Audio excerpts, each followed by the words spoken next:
Before the age of grainy photographs and sonar blips, the story of Loch Ness was woven from a different, darker thread.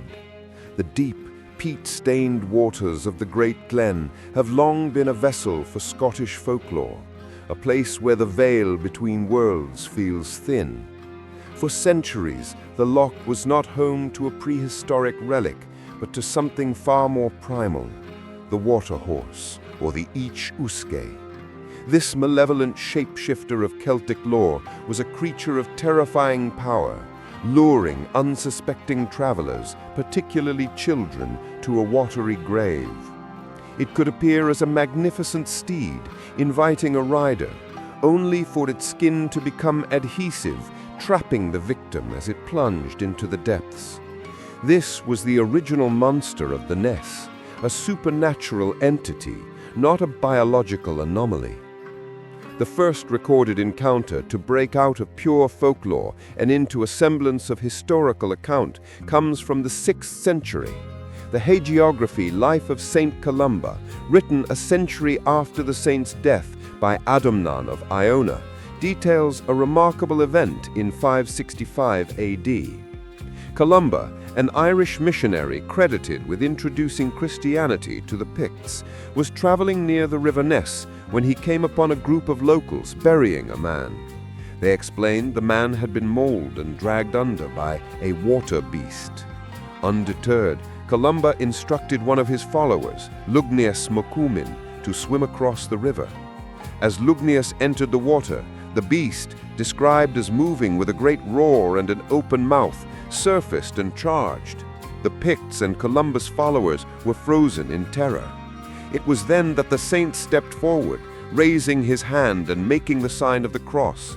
He invoked the name of God, commanding the creature, "Go no further, do not touch the man, go back at once." According to Adomman's text, the beast, as if pulled back by ropes, halted and fled more quickly than it had been dragged away, retreating into the depths. The Picts, astounded by the miracle, converted to Christianity on the spot. For believers, this is the earliest irrefutable proof of a large unknown creature in the water. For skeptics, it is a classic hagiographical trope, the triumph of Christian faith over the pagan monsters and demons of the old world, a symbolic act rather than a literal one.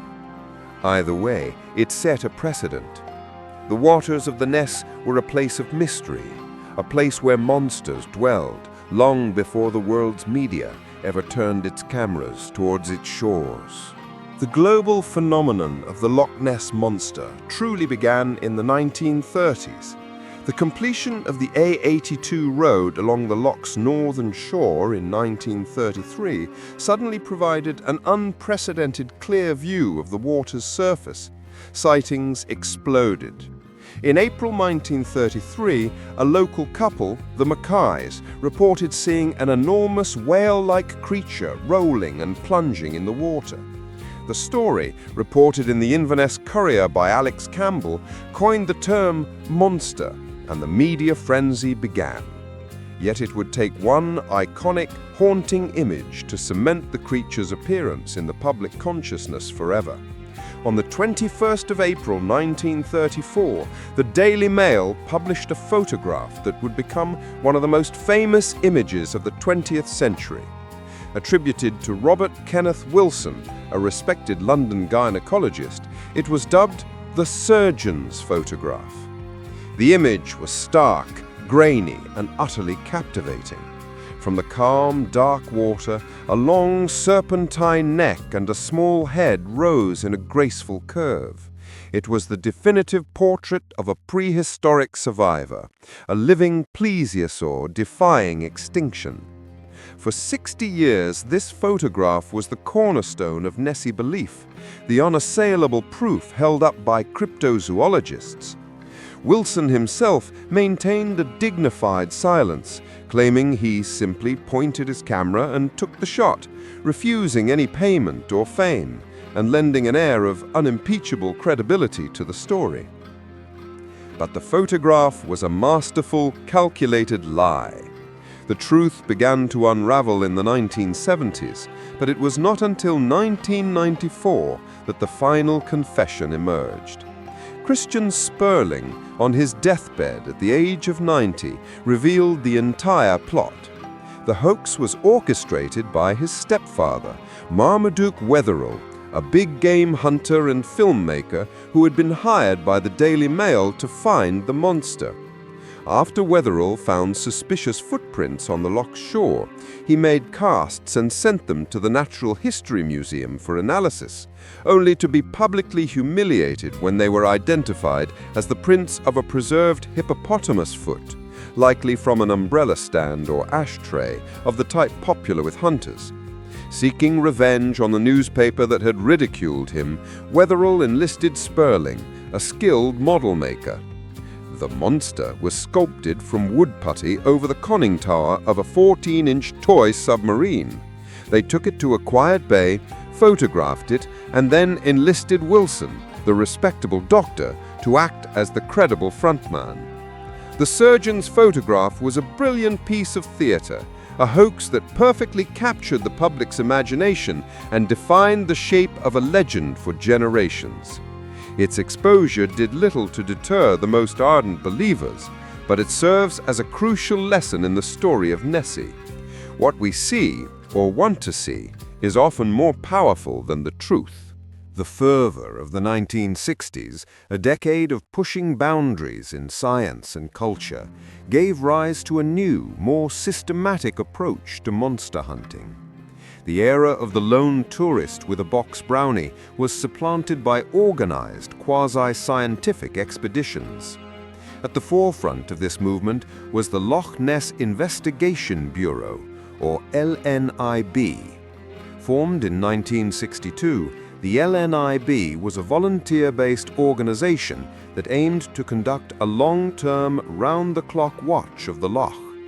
It was the brainchild of figures like naturalist Sir Peter Scott, son of the Antarctic explorer, and David James, a Member of Parliament. For over a decade, they brought a sense of British grit and determination to the quest. Volunteers, often university students on their summer holidays, would man observation posts along the A82. They set up caravans equipped with long-lens film cameras, binoculars and logbooks, enduring the notorious Scottish midge and the often monotonous task of staring at an empty expanse of water. Their goal was to capture definitive film evidence of the creature. While they never captured the money shot, the LNIB's work was not in vain. They amassed a vast archive of eyewitness accounts, meticulously logged and cross-referenced.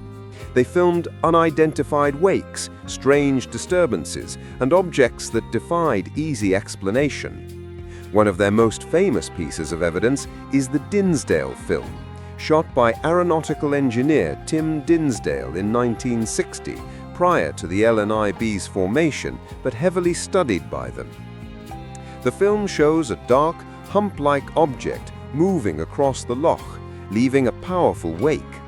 The Royal Air Force's Photographic Intelligence Unit analyzed the footage and concluded it was probably an animate object, giving it a stamp of official credibility. The LNIB also experimented with early sonar technology, deploying mobile sonar units from boats to probe the depths. They recorded several tantalizing, though inconclusive, contacts with large, moving objects that did not behave like known fish. The Bureau represented a unique moment in the saga, a bridge between amateur enthusiasm and serious scientific inquiry. It fostered a community of dedicated researchers and kept the mystery alive through diligent, if ultimately fruitless, observation. The LNIB was eventually disbanded in 1972, but its legacy was to legitimize the search and pave the way for the more technologically advanced investigations that would follow. If the LNIB represented dogged surface observation, the 1970s saw the search plunge into the murky, inscrutable depths of the loch itself. This new phase was spearheaded by Dr. Robert Rines, an American lawyer, inventor, and patent expert with a passion for underwater exploration. In collaboration with the Academy of Applied Science in Boston, Rines brought a new level of technological sophistication to the hunt. His expeditions combined high-frequency side-scan sonar with automated underwater strobe cameras. The idea was simple. The sonar would detect a large object passing nearby and trigger the camera to take a photograph. The execution, in the near-zero visibility of Loch Ness's peaty water, was anything but. In August 1972, the system yielded its most famous results. Sonar detected a large object and the camera fired. The resulting images, after enhancement, were blurry but sensational. One appeared to show a large diamond-shaped appendage, which was immediately dubbed the flipper. It was estimated to be between 6 and 8 feet long. Another image from a later expedition in 1975, when computer enhancement technology had improved, was even more startling. It seemed to show the head, long neck, and upper torso of a creature, its mouth agape. The gargoyle head photograph, as it became known, was published in magazines and journals worldwide. For the first time, there appeared to be photographic evidence from beneath the surface. Sir Peter Scott, the respected naturalist, was so convinced by the images that he proposed a scientific name for the creature, Nesseterus rhombotrechterix, meaning the Ness wonder with the diamond-shaped fin.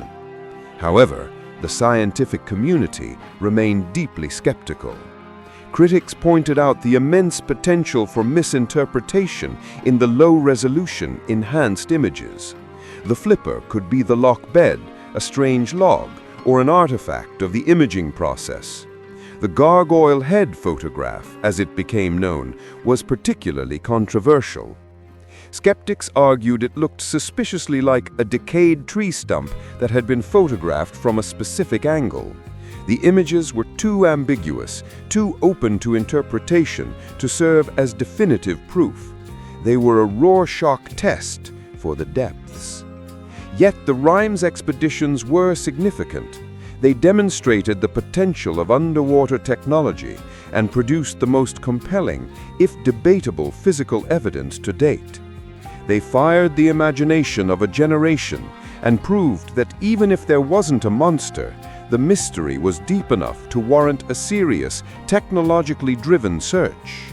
The image of the Loch Ness Monster is inextricably linked to one specific creature, the Plesiosaur.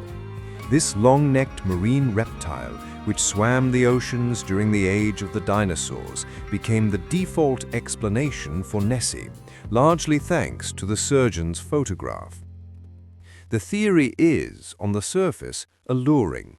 A small population of plesiosaurs trapped in the loch as sea levels fell could have survived for 65 million years in isolation, a relic of a lost world.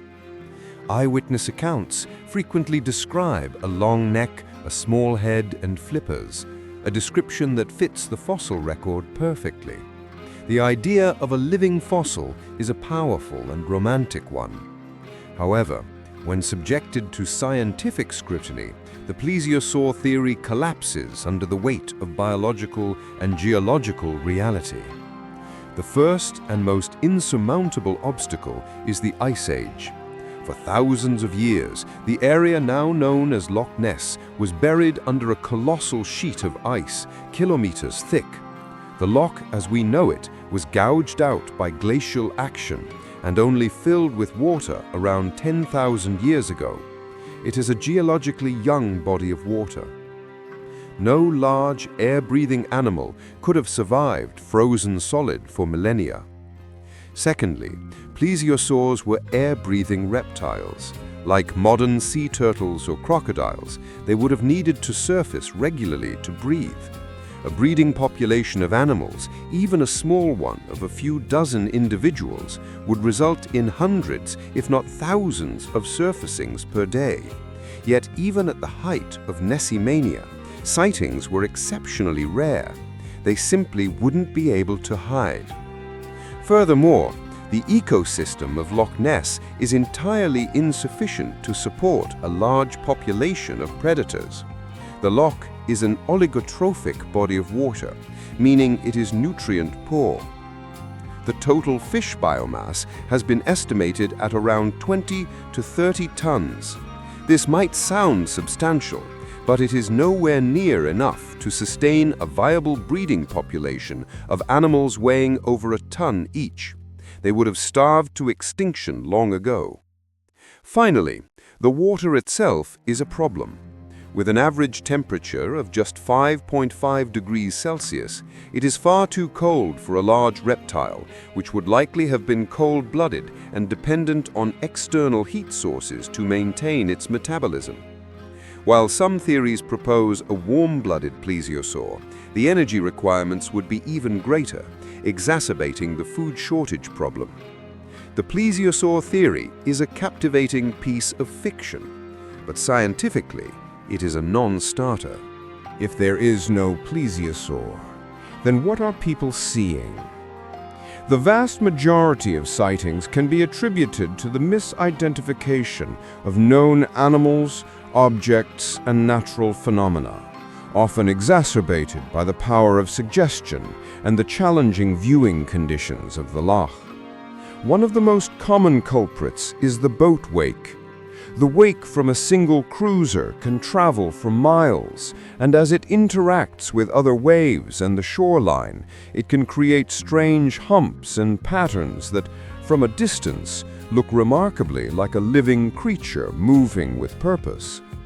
Similarly, a seiche wave, a standing wave that oscillates in an enclosed body of water, can cause sudden dramatic changes in the water's surface that appear mysterious. Wind slicks on a calm day can create dark moving patches that trick the eye. Animals are also frequent sources of misidentification. A line of swimming birds, such as cormorants or mergansers, can appear as a single, multi-humped creature when viewed from afar. Otters, which are known to inhabit the area, can grow surprisingly large and create a distinct V-shaped wake when swimming, sometimes raising their head and neck out of the water in a manner that can be mistaken for something more exotic. Seals are also occasionally known to make their way into the loch from the sea via the River Ness, and their sleek dark heads bobbing on the surface are a classic trigger for monster reports. Then there is the theory of giant fish. For a time, the Atlantic sturgeon was a popular candidate. These are large, primitive-looking fish that can reach enormous sizes. However, there is no evidence that sturgeon have ever inhabited Loch Ness. A more persistent and scientifically plausible theory revolves around eels. In 2018, a comprehensive eDNA survey of the loch found no evidence of plesiosaurs, sturgeon, or Greenland sharks, another popular candidate. What it did find was a huge amount of eel DNA at almost every site sampled. This has led to the hypothesis that the monster could be an extraordinarily large European eel. While eels are common in the loch, the question is how big they can get. Reports of eels growing to 15 or 20 feet are biologically implausible, but a 6 to 10 foot specimen, much larger than average, moving through the dark water could certainly appear monstrous. Finally, there are inanimate objects. A floating log, buoy, or piece of debris can, in the right light and from the right distance, take on the appearance of something animate, especially when distorted by water and mist. The endurance of the Loch Ness Monster legend has less to do with zoology and far more to do with human psychology. Nessie is a modern myth, a story we tell ourselves, and its persistence reveals a deep-seated human need for mystery in a world that often feels fully mapped, explained, and disenchanted. One of the key psychological principles at play is pareidolia, the tendency to perceive meaningful patterns or images in random or ambiguous stimuli.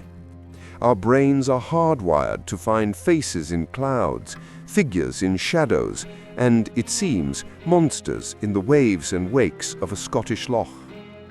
A floating log, a trick of the light, a line of birds, our minds unconsciously shape these vague inputs into the familiar, culturally ingrained image of the monster. This is amplified by confirmation bias. Once a person believes in the monster, they are more likely to interpret ambiguous evidence as proof, while dismissing counter-evidence. Every strange ripple on the water becomes a potential sighting. The will to believe is also powerfully intertwined with a sense of romance and wonder. The idea of a prehistoric creature surviving into the modern age is a captivating narrative. It connects us to a deep, mythic past and suggests that the world is still wild, still holds secrets, and is not entirely under human control. In an age of technological certainty, a creature like Nessie represents the untamed unknown. There is also a significant economic and cultural driver. The Loch Ness Monster is an industry. It is the lifeblood of the local tourist economy, supporting countless hotels, gift shops, and tour operators in Drumnadrochit and the surrounding areas. The entire region has a vested interest in keeping the legend alive. This creates a feedback loop. Tourism fuels the legend, and the legend fuels tourism. This doesn't mean the sightings are fraudulent, but it does create a powerful cultural atmosphere where belief is encouraged and celebrated. Nessie has become a beloved national icon, a symbol of Scotland as potent as tartan or bagpipes. It is a piece of living folklore, a story that has taken on a life of its own, independent of the existence of any actual animal. We believe in Nessie not because of the evidence, but because we need to. By the late 1980s, despite decades of searching, the evidence for Nessie remained anecdotal and ambiguous. It was time for a definitive, large-scale scientific survey to either find the creature or put the question to rest. This ambition culminated in Operation Deepscan, the most extensive and technologically advanced search of Loch Ness ever undertaken. Conducted over a weekend in October 1987 and costing over £1 million, the project brought together a fleet of 24 boats, each equipped with sophisticated sonar equipment. The plan was audacious. The boats would line up side by side across the width of the loch, forming an unbroken sonar curtain. They would then sail in formation from one end of the 23-mile-long loch to the other, effectively sweeping the entire body of water. Anything larger than a salmon that passed through the sonar net would be detected. The project was led by Adrian Shine, a naturalist and the head of the Loch Ness and Moray project. The media from around the world descended on the loch, broadcasting live as the sonar sweep began. The atmosphere was electric. As the fleet progressed, the sonar screens were monitored intently. For the most part, they showed nothing but the sloping underwater walls of the glen and the occasional shoal of fish. Then they got a hit. A sonar operator on one of the boats, the New Atlantis, reported a strong, solid contact. It was large, much larger than any known fish, and it was deep in the water column in Urquhart Bay. The target was tracked for several minutes before it seemed to dive and vanish into the depths near the loch floor. The sonar crew was certain they had found something significant. Another boat also reported a similar, though less conclusive, contact. When the operation concluded, Adrian Shine held a press conference. He announced that while they had not found a monster, they had recorded several sonar contacts that they could not explain. The strongest contact, he said, was much larger than a fish, and it is an object that is moving, and it is a sonar target that we have never seen before in the loch. However, Upon later analysis, the enthusiasm dampened. The unexplained contact was found to be located very near a known underwater feature, a submerged rock pinnacle or wreck. It was possible, even likely, that they had simply detected a stationary object. Ultimately, Operation Deepscan was a spectacular failure in terms of finding a monster. Its thorough sweep of the loch found no evidence of large, unknown animals moving freely in the water. For many, this was the final nail in Nessie's coffin. If a population of giant creatures existed, the most comprehensive sonar search in history should have found something more definitive. The arrival of the 21st century and the digital revolution transformed the hunt for Nessie once again. The search moved from the windswept shores of the loch to the computer screens of enthusiasts around the world. In the early 2000s, webcams were installed around Loch Ness, offering a 24/7 live feed of the water's surface. This gave rise to a new breed of monster hunter, the armchair cryptozoologist, who could search for the creature from the comfort of their home. This led to a flurry of sightings, most of which were quickly debunked as birds, boats, or waves. The era of satellite imagery also produced its own controversies. In 2014, a viewer spotted a strange shape in the water on Apple Maps, leading to sensational headlines. The object was long and pale, with fin-like appendages.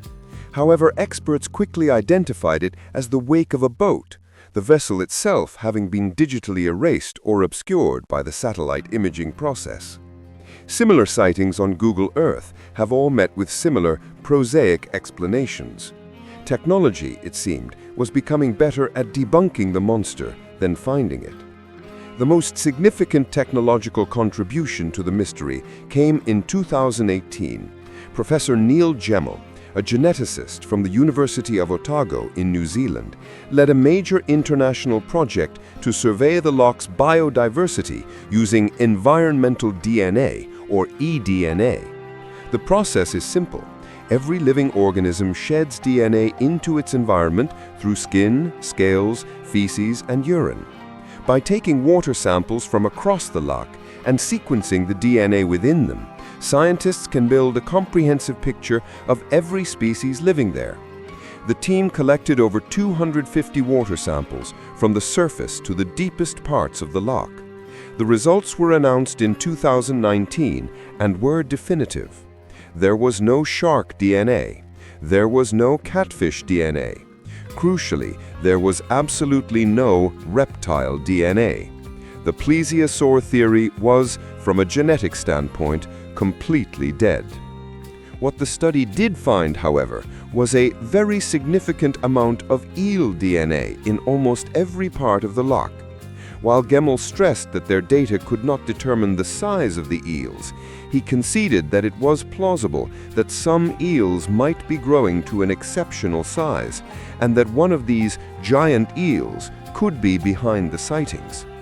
The eDNA survey was the most thorough scientific investigation of the loch's inhabitants ever conducted, and its conclusion points not to a prehistoric monster, but to a more slippery, yet still mysterious candidate.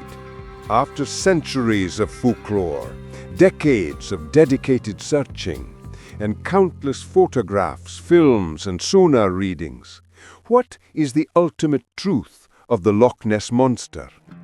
The overwhelming weight of scientific evidence concludes that there is no large unknown animal, no prehistoric relic living in the loch.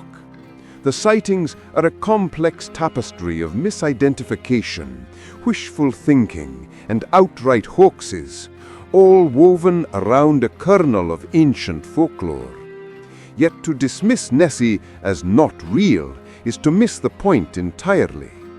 The Loch Ness Monster has transcended the need for physical existence. It has evolved from a zoological mystery into a powerful cultural icon, a modern-day myth that serves a vital purpose. Nessie is a global symbol of Scotland, a whimsical and mysterious ambassador for the Scottish Highlands. It represents the enduring power of the unknown, in a world that prides itself on having all the answers. The dark, impenetrable waters of the loch act as a perfect canvas for the human imagination. In its depths, we can project our hopes for a world still full of wonder, a world where not everything has been discovered, catalogued, and explained. The monster is a totem for the untamed wilderness, a reminder of the natural world's power to keep secrets. The story is no longer about finding an animal. It is about the search itself.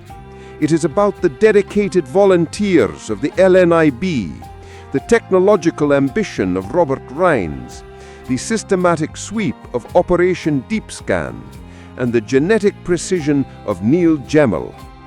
The monster's true function is to inspire curiosity, to draw our eyes to the water and ask, what if? The dark secret at the bottom of Scotland is not a creature of flesh and blood. It is the reflection of our own innate desire for mystery. The loch is a mirror, and in its murky, peat-stained surface, we see a world more magical and more interesting than our own. And that is a legend that will never die.